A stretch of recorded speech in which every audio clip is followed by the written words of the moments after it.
नमस्कार, मी रवी कुमार. जवाब तो आपको देना होगा बोल सरकार या सदरात 85च्या खास एपिसोड मध्ये आपलं स्वागत. कशा आहात आपण? मजेत ना? मजेत राहा, हिट राहा, फिट राहा आणि हो, आरोग्याची काळजी घ्या.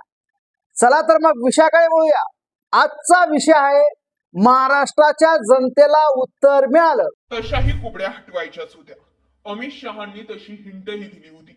अमित शहांनी कुबड्या हटवण्याचं विधान केलं. त्यानंतरच रवींद्र चव्हाण एकनाथ शिंदेवरती तुटून पडायला सुरुवात झाली. त्यानंतरच कल्याण, डोंबिवली, ठाणे, कोकण या ठिकाणी रवींद्र चव्हाण एक एक डावपेच जे होते ते आखत होते. 2 नंबरच्या व्यक्तीला किंमत नसते, रवींद्र चव्हाण हे सांगून शिंदेना तुझा भाव देण्याचा प्रयत्न करत होते.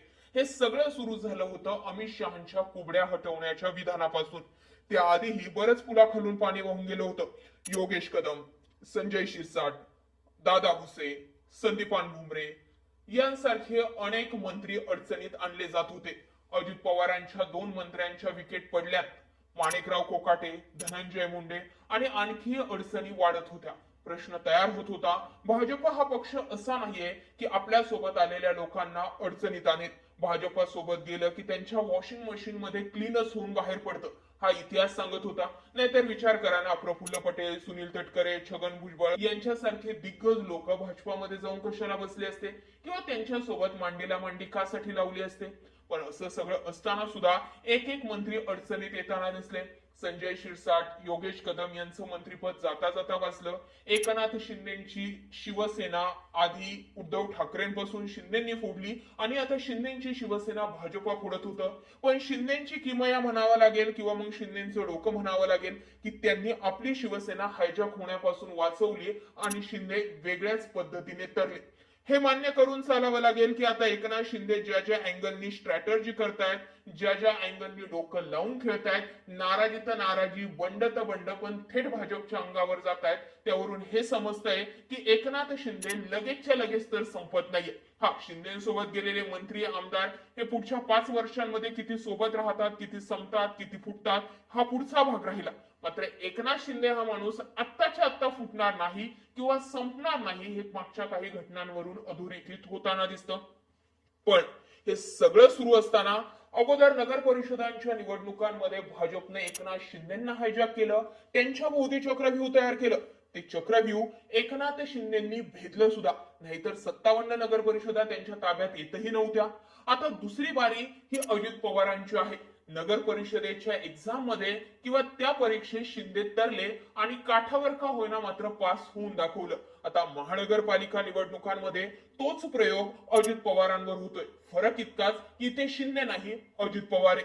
पुणे, पिंपरी चिंचवड मध्ये भाजपाची अख्खीची अख्खी दिल्ली पासून गल्ली पर्यंतची यंत्रणा फक्त अजित पवारांना थोपवण्यातच ऍक्टिव्ह झाल्याची दिसते.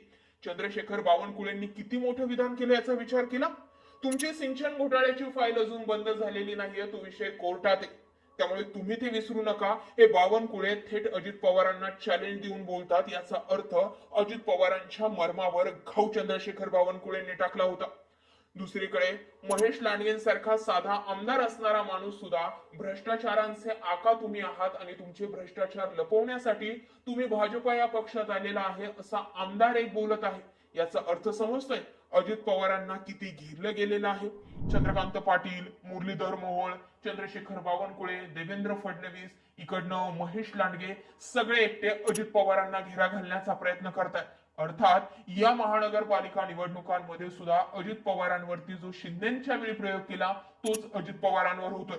आता पुणे आणि पिंपरी चिंचवड जर अजित पवारांनी राखलं तर अजित पवार या परीक्षेत पास झाले असं म्हणता येईल. पण एक तर मला अंदाज पुरेपूर लागला की ज्या कुबड्या हटवायचे हे विधान अमित शहांनी 29 तारखेला केलेलं होतं, तेच विधान आता कुठेतरी स्टेप बाय स्टेप खरं होताना दिसतंय. तिथून पुढेच रवींद्र चव्हाणांचा ओरा बदलला, तिथनं पुढेच फडणवीसांचा चेहरा मोहरा, बोलण्याची भाषा बदलली आणि आता तिथनच अजित पवारांना सुद्धा वेगवेगळ्या भूमिका घ्याव्या लागत आहेत. अर्थ, भाजपला काही न करता महानगरपालिका निवडणुका किंवा नगर परिषदांच्या निवडणुकांमध्येच एकनाथ शिंदे आणि अजित पवारांसोबत 2 हात लांब होण्याची संधी मिळवली आणि माझ्या माहितीप्रमाणे इथूनच खऱ्या अर्थानं एकनाथ शिंदे आणि अजित पवार ह्या दोन्ही कुबड्या स्वतंत्र झाल्या. हा, कुबडी फेकून दिली गेली का? तर नाही. त्या कुबड्यांचा उपयोग होतोय, पण कधी करायचा आणि कधी नाही हे ठरवणारी सध्या भाजप आहे. त्यामुळे अजित पवार असो किंवा मग तिकडने एकनाथ शिंदे असो, इथून पुढच्या राजकारणामध्ये या दोन्ही कुबड्या स्वतंत्र झाल्यात असं म्हणायला हरकत नाही. सध्याच्या घडीला मुंबईचा विचार केला तर राज ठाकरे आणि उद्धव ठाकरे एक झाले. कधी? महानगरपालिकांच्या निवडणुका लागून दिल्या. प्रचार कळत नाहीये, दिशा कळत नाहीये, दशा कळत नाहीये. जोपर्यंत सोबत आपल्या नगरसेवक होते, लोक होते, कार्यकर्ते होते, तोपर्यंत हे दोन भाऊ एकत्र झाले नाही. आणि आता दोन भाऊ एकत्र झालेत तर कार्यकर्ते पांगलेत. अशा सगळ्या परिस्थितीमध्ये दोन्ही ठाकरेंना फक्त मराठी माणसांच्या जीवावर तरता येऊ शकतं. ठाकरे असतील तर मुंबई, हे जे नेरेटिव्ह आजही जनमानसात आहे, हे जर शेवटच्या 15 तारखेपर्यंत ट्रेंड केलं तर आणि तरच ठाकरेंच्या हातात मुंबई येते, नाहीतर ती भाजपा आणि शिंदेच्या ताब्यात कधीच निघून जाते. एक मान्य करून चालावं लागेल की महाराष्ट्रामध्ये कधीही बहुमताचं किंवा एक हाती सरकार जे आहे ते कोणत्याही पक्षाचं येऊच शकत नाहीये. आजपर्यंत घडलं नाही, या पुढेही घडण्याची शक्यता कमी आहे. त्यामुळे शिंदे, अजित पवार, उद्धव ठाकरे किंवा शरद पवार किंवा मग भाजपा यांना सगळ्यांना सत्ता स्थापनेसाठी एकमेकांची कुबडी घ्यावीच लागणार आहे. त्यामुळे किती टोकाची टीका करायची आणि कुठपर्यंत टीका करायची हा प्रश्न आहेच. आता ऐकायला मिळतंय की मुंबईमध्ये काही ठिकाणी काँग्रेस सोबत भाजपने युती केली. आम्ही मुंबई महानगरपालिकेवरती कुठलाही खान बसवणार नाही असं म्हणणाऱ्या भाजपला जर काँग्रेस सोबत युती करायची वेळ येत असेल तर मग आता खान हवा की बाण हवा की मग ठाकरे हवे, असे अनेक प्रश्न जे आहेत ते देवेंद्र फडणवीसांनी समोर सोडलेत. रवींद्र चव्हाणांसारख्या व्यक्तीला ताकद मिळाली आहे.